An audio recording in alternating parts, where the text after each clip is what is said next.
Olá, tudo bem com você? Espero que sim. Vamos para mais uma meditação na palavra do Senhor. E hoje nós iremos compartilhar os Salmos de número 37. E o nosso tema é Entre o Tempo e a Eternidade, o destino do justo e do ímpio. Então há momentos na vida em que o coração se inquieta ao observar o mundo. Pessoas que agem com injustiça prosperam, enquanto aqueles que buscam fazer o bem parecem enfrentar lutas constantes. Essa tensão não é nova, ela já habitava a alma de Davi quando escreveu o Salmo 37. Mas ao invés de um grito de desespero, encontramos aqui uma voz madura, alguém que já viu o suficiente da vida para compreender que o tempo presente não revela toda a verdade. Davi nos convida a olhar além do imediato, a enxergar com os olhos da eternidade. Ele começa tocando naquilo que primeiro se agita dentro de nós, o coração. Não te indignes por causa dos malfeitores, diz o Salmo. A inquietação, a inveja, a comparação, tudo isso tenta se instalar silenciosamente. É como se a alma dissesse: vale a pena ser justo? Mas Davi interrompe esse pensamento antes que ele crie raízes. O problema não está apenas no que vemos fora, mas no que permitimos crescer dentro de nós. Como observa Matthew Henry, a irritação diante do ímpio revela mais sobre a fragilidade da nossa fé do que sobre a força deles. Então, em vez de alimentar a ansiedade, Davi nos aponta um caminho diferente. Ele diz: confie no Senhor e faze o bem. Aqui o Salmo deixa de ser apenas um alerta e se torna um convite. Confiar não é passividade, é uma decisão ativa de descansar em Deus, enquanto se continua praticando o bem. Charles Spurgeon certa vez disse que a verdadeira fé não apenas crê em Deus, ela repousa nele. E esse repouso não é inércia, mas segurança.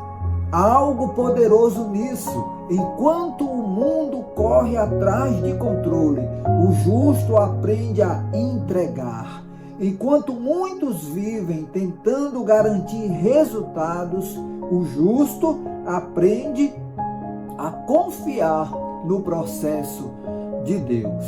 E é nesse ponto que o contraste começa a se revelar com mais clareza. Os ímpios planejam, avançam, acumulam, mas tudo isso é como a erva que hoje floresce e amanhã seca. Já os justos, mesmo quando têm pouco, possuem algo que não pode ser tirado: a presença sustentadora de Deus. Gordon Fee destaca que a vida no Espírito nos ensina a viver, não pelo que é visível, mas pela realidade invisível do reino de Deus, que já está em ação. Isso muda completamente nossa perspectiva.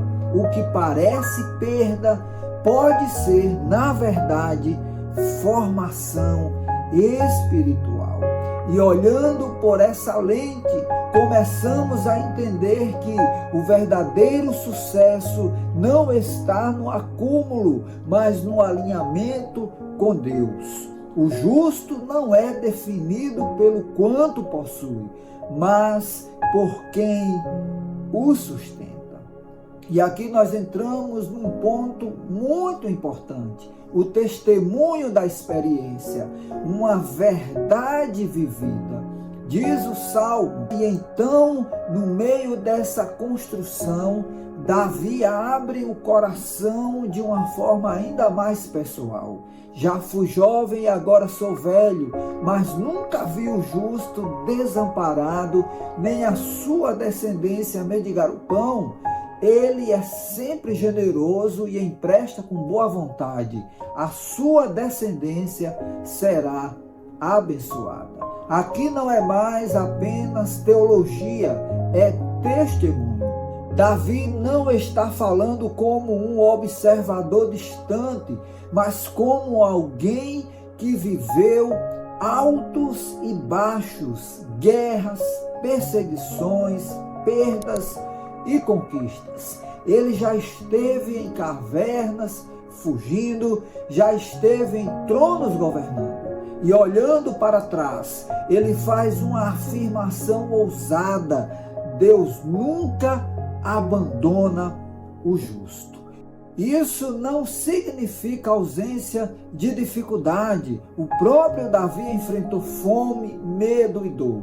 Mas ele afirma algo mais profundo: o justo pode até passar por necessidade momentânea, mas nunca será abandonado ao desamparo definitivo.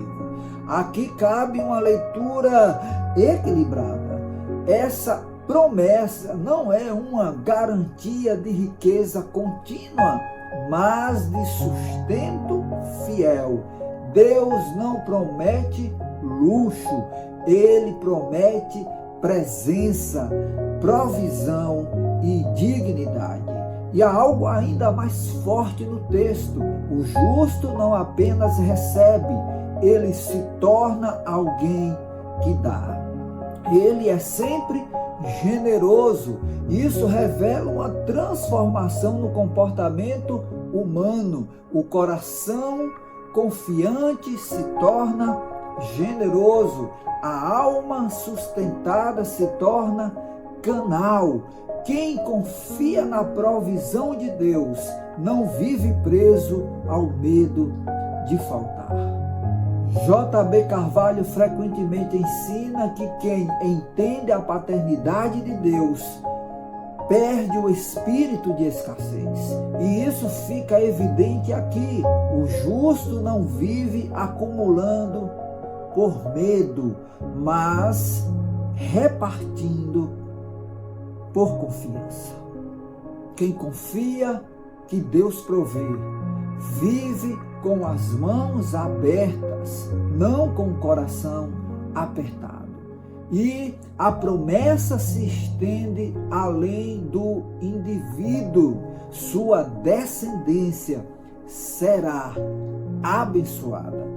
Isso aponta para um legado. A fidelidade de hoje ecoa nas gerações de amanhã. Com essa certeza enraizada na experiência, Davi nos conduz novamente ao caminho do justo. Agora não apenas como teoria, mas como uma realidade comprovada ao longo da vida. Então, o caminho do justo, uma vida sustentada por Deus. Os passos de um homem bom são confirmados pelo Senhor. A vida do justo não é isenta de quedas. Há tropeços, há dias difíceis, há momentos de incerteza, mas há também algo que o diferencia. Ele não permanece caído, porque há uma mão que o sustenta. J.B. Carvalho ensina que maturidade espiritual não é ausência de crises, mas a capacidade de permanecer firme em Deus, mesmo quando tudo ao redor parece instável. E assim, passo a passo, o justo vai sendo moldado.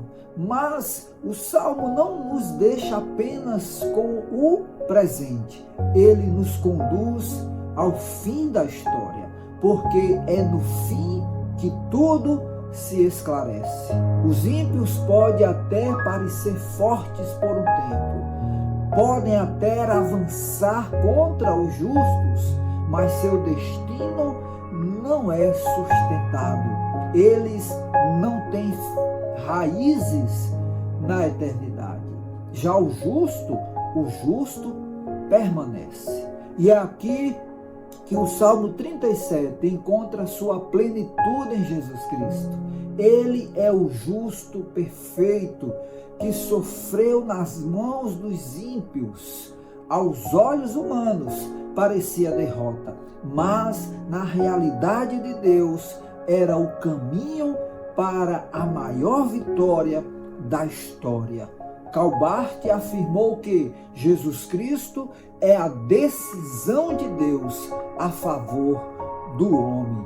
Comentando essa verdade, entendemos que na cruz Deus não apenas observou a dor do justo, ele entrou nela. E na ressurreição revelou que o fim do justo não é o abandono, mas a exaltação em Cristo Jesus. Assim, o testemunho de Davi encontra sua confirmação plena em Cristo. O justo nunca está desamparado, porque Deus está com ele até o fim. E aqui nós encerramos a escolha que ecoa na eternidade.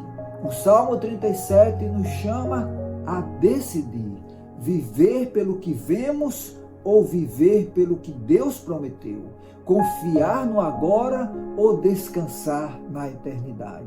Porque no fim, o que parece hoje não será o que permanecerá para sempre. Então, diante de tudo que nós ouvimos, dessa palavra extraordinária, dessa experiência maravilhosa do salmista, eu convido você a orar ao Senhor. Vamos orar em nome de Jesus. Senhor Deus e Pai, obrigado, porque Tu és fiel em todo o tempo. Mesmo quando não vemos, Tu estás sustentando. Ensina-nos a confiar, a descansar e a viver com generosidade, que nunca nos falte fé e que nunca percamos a certeza de que Tu cuidas de nós. Guarda também as nossas gerações e faz da nossa vida um testemunho vivo da Tua fidelidade. Em nome de Jesus. Amém. Glória a Deus. Muito obrigado por caminhar conosco nessa reflexão. E se essa mensagem falou o seu coração, inscreva-se no canal, curta, compartilhe para mais pessoas, para que pessoas ao seu redor sejam abençoadas com essa mensagem de Deus, porque Deus pode usar você para alcançar mais vidas, porque você é um canal de Deus para isso. Então, eu quero aqui deixar uma frase para que você repita comigo. Eu confio na fidelidade de Deus. Nunca fui desamparado, nunca serei abandonado e minha vida está segura nas mãos do Senhor. Aleluia, glória a Deus. Eu sou o pastor Varley Santos e o objetivo deste canal é transmitir o Evangelho do Senhor Jesus, a palavra de Deus. Fique com Deus e até a próxima oportunidade. E que Deus te abençoe.